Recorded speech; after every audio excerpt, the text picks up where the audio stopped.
Now, every year, Jim Ferguson makes his Oscar predictions, and this year's predictions had kind of a whole new twist to it, don't you think, Jim? Yeah, how long do we have? Am I supposed to be here now? Yes. Yeah. First of all, the predictions, I was pleased to 4 out of 5, or 5 out of 6, because I did pick the best, not on air, but I did pick the best director from La La Land. Oh. Yeah, usually I miss Best Supporting Actress, but that was a lock this year. Yep. Yeah, with Angela Davis, and that, you know, that was just so easy to pick. But yeah, the flub. Everyone's talking about it, even the sports shows are making fun of it. You know, I serve on the board of directors for the Broadcast Film Critics. We have the Critics' Choice Award show, 350 members, and we always worry about something major like that happening. But 89 shows for the Oscars, and that's the first and major flub that they've ever had. Hey, if you're going to flub, do it on the biggest. Right, and if there's anyone to blame, it's Price Waterhouse, the company that's in charge of that sort of thing. Now I felt sorry for Warren and for Faye Dunaway. But you had chosen La La Land, right, as who you thought was going to win. You know, and I'm shocked that it didn't win Best Picture. I really am. Of course, you know, I'm a fan of the film. I love the film, and I'm leaning that way. But I had Moonlight like 3rd or 4th. You know, what's funny is you were right for about 2 minutes. Yeah, I felt, wow, I got them all. Yeah. You know, wait till Tina talks to me, I got everyone right. Oh, look at there. And then not so much. Not so much. Yeah. But it was quite an experience, and for those people that had to go through that, as a board member that serves on a big show like that, I felt sorry for them. Yeah. Well, and did you also see that, of course, Jennifer Aniston, they didn't have time to get Bill Paxton in on the video that they ran of everyone that had passed, but she did mention that. She did, yes, and I'm glad they did. I've often said on the show, Tina, this actor that I've talked to, what a nice guy. Yeah. You know, Casey Affleck, his brother Ben, Matt Damon, really nice guys. Bill Paxton, a nice guy. You know what I mean?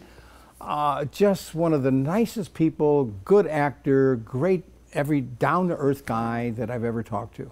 Wow. 61. I know. Yeah. So yeah, it was definitely untimely. You could tell that Jennifer Aniston also was very choked up, but that's probably why, like you said, he was such a great guy in person and so down to earth. Yeah, that's a sad note, but let's go to an uplifting note. Yes. That's the movie The Shack. Yeah, we talked about that last week. That's where we kind of left off, that we were going to be seeing some of the stars. It's inspirational, and I talked to Radha Mitchell, who plays the mother in the film.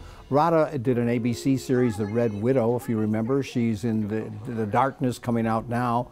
She's done a lot of good things. The Angel Has Fallen, and she's wonderful in this film as somebody with a lot of courage, believe me. So should we talk to Radha Mitchell here? Your character, Nan, would you agree is pretty much the perfect mom with living the American dream? Until there's a nightmare. Until, yeah. She is. And as an actress, I was a little bit like, nobody's perfect. But I think, in a sense, she has that kind of, you know, this unconditional love for her husband, which anybody would want in a relationship. And she has this sense of, because I was trying to make sense of it. It was like, nobody's perfect, like nobody's that there for somebody else. But I think the way it makes sense is that her relationship is primarily with God. She has this sense of stability and peace that comes from her faith that there's a reason for everything, and that you just have to trust that process. And unlike her husband, Mac, played by Sam Worthington, she's not, even though they went through a terrible family tragedy, I don't want to give too much of it away, never loses her faith like he does. No. Why? Yeah, that's interesting. I think, well, I mean, it's explained in the story, he was raised by a fundamentalist, so he was always, you know, kind of shake his face with his attachment to the stories about, you know, the biblical stories and his actual experience in the world.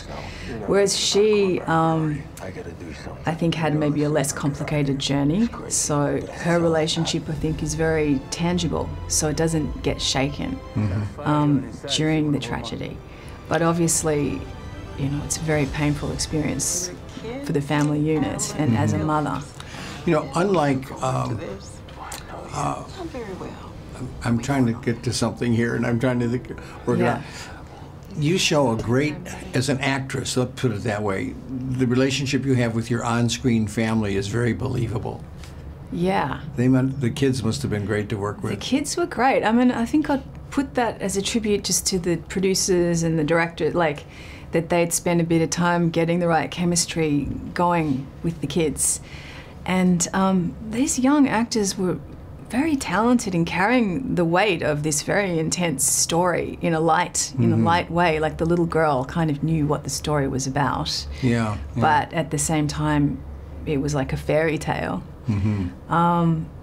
And I think we kind of explained it to her in that way and kept this real fun sense of a little group, little team. Radha Mitchell, you know, when we think of drama, you have the laugh and you have the cry, the masks, the sadness, and the this movie is like that. Oh, I love movies that make me do both. Yeah, you do both. You laugh and you cry, and you laugh and you cry. It does do that. And we have a wonderful actress on Friday, the star of the movie, Octavia Spencer, who was nominated for Hidden Figures, and she's so good in this movie. Really? She plays God.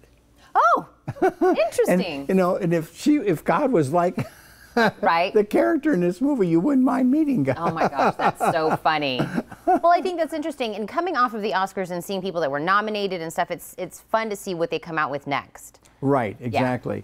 Now, most of the good movies come out much later around the holidays and everything, but this one, well, I'll review it on Friday. That's how we're going to tease everybody. You can watch more celebrity interviews by logging on to TucsonMorningBlend.com and then search for Hollywood Happenings.